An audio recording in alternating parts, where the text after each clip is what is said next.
Welcome back to the England Scotland channel. Today we're going to be tying this, the Blowtorch Nymph. Now this is a variant that we've come up with that has been extremely successful for us, so we thought we'd share it. It was originally tied by a chap called Devin Olsen, who is an American competition angler, and I'm sure you'll find his original on the Fly Fish Food TV channel on YouTube, but this one here has been working really well for us, so we'd love it if you'd give it a go. If you enjoyed the video, as always, please subscribe to the channel and drop a like on the video. Let's get started. So materials, I've got a size 14 hook and device and a 3mm tungsten bead. Tie these in 16s. Tie them with heavier beads depending on what you want to use them for. I certainly tie them with 3.5, 4mm beads and fish them on the point, so well worth trying to have them in different sizes. Thread, I've got fluorescent red wax thread from Semperfli. It's really bright, really stands out, especially under the UV light, so it's a cracking thread for this purpose. For the tail, we're using Glo-Brite number 7, it's a kind of light orange colour. The dubbing you're going to need is a peacock dubbing. This is the one that we prefer, so it's Hends Spectra and it's shade 335. And then we're going to use a hen hackle, and in this case it's White and Firm's Brahma hen, and the colour is cream badger. The last thing you'll need some silver wire. This one is a small silver from uni, and it works just fine for us. So let's get started. First thing we'll do is just secure that bead in place, as we always do. A little bit of a thread dam. Use your finger just to keep that bead at the eye as you do it. Trim away the waste. Bring your thread all the way down to just before the bend starts.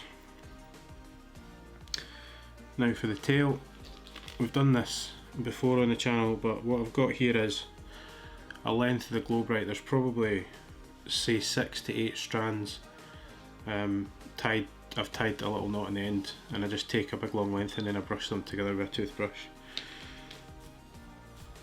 or a dubbing brush. You get something like that. And what we're going to do is just secure it on the top. Don't worry about the length at the moment because we're going to trim it. A couple of turns on top to secure it, make sure it's right on top. Trim it the full length of the body, and then bring your thread up and touch and turns. If you need to correct, just tap it whilst you go, and that'll keep everything, should keep everything on top. If it doesn't, I wouldn't worry too much about it. Made a bit of pig's ear of that. So I'll just trim it away. Doesn't really matter, to be honest, but orange showing through will do no harm whatsoever. So next thing we're going to do is fasten our wire. Now what I like to do is put the wire into the slot on the top of the bead and then just secure it with touching wraps all the way down.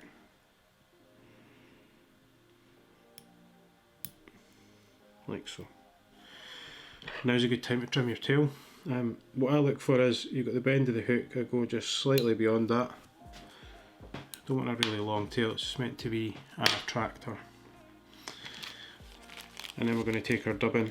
A little goes a long way with this stuff, so just be careful how much you put on. And you want to try and build a tapered body as you go. So start, you'll see there it's probably more tightly dubbed at the top, and then it loosens off. And the good thing about this is you can tighten it as you go as well, so just take a turn to secure it and then tighten the dubbing up as you need to.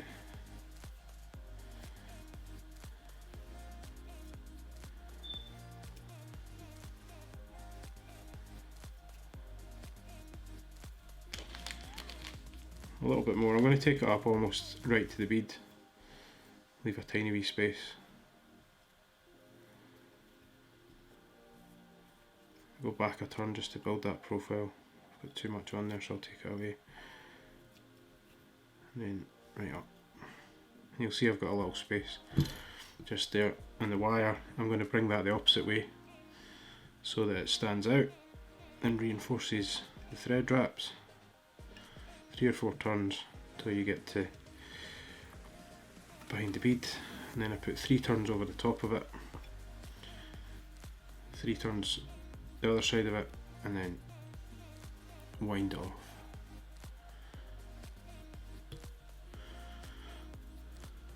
So the next thing is our hackle.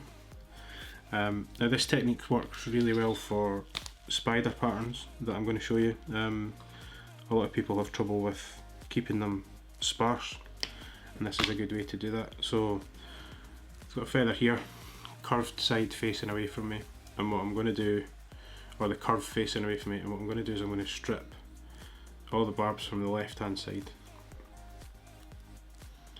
Just be careful when you do this not to break the stem.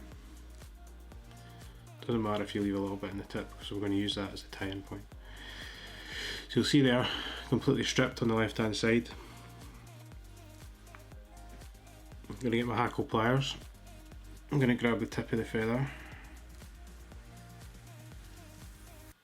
I'm going to stroke everything back.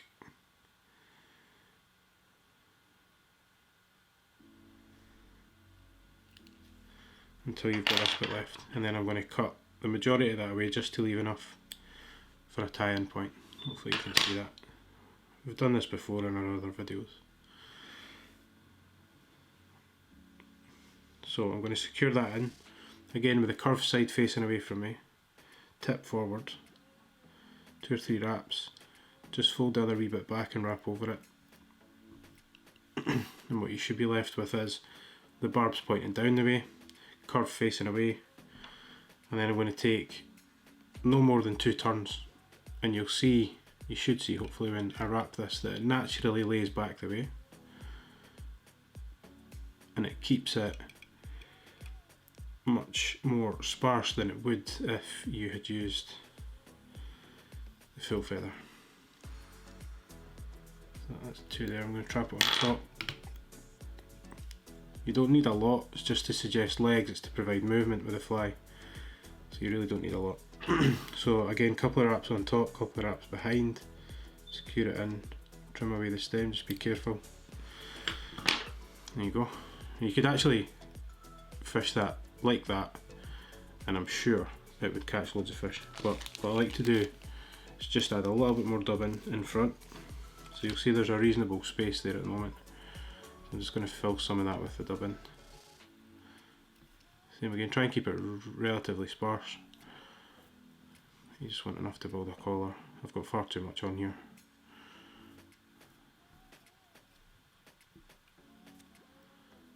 So just build it up gradually. And then stroke it all back and create a tiny little hot spot at the front, 1, 2, 3, and then whip finish. 1, 2, 3, and then you've got your nice little hot spot in the collar, nice little hot spot in the tail, and a relatively natural looking body section. It's a brilliant fly, thoroughly recommend it. You might want to just secure the thread wraps, and I'm going to do that by just putting a little bit of resin right on the top where the slot is again, and just over the thread.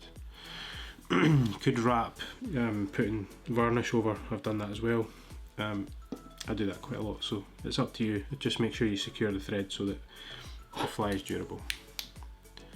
There you have it, and hopefully you can see, I mean, even the wing is fairly fluorescent. You've got the fluorescent tail and the collar. Really great fly, give it a go. And like I said, if you enjoyed this, please do subscribe to the channel. There'll be weekly videos from lots of different tyres, so hope you enjoyed this one, and we'll see you next week. Thanks.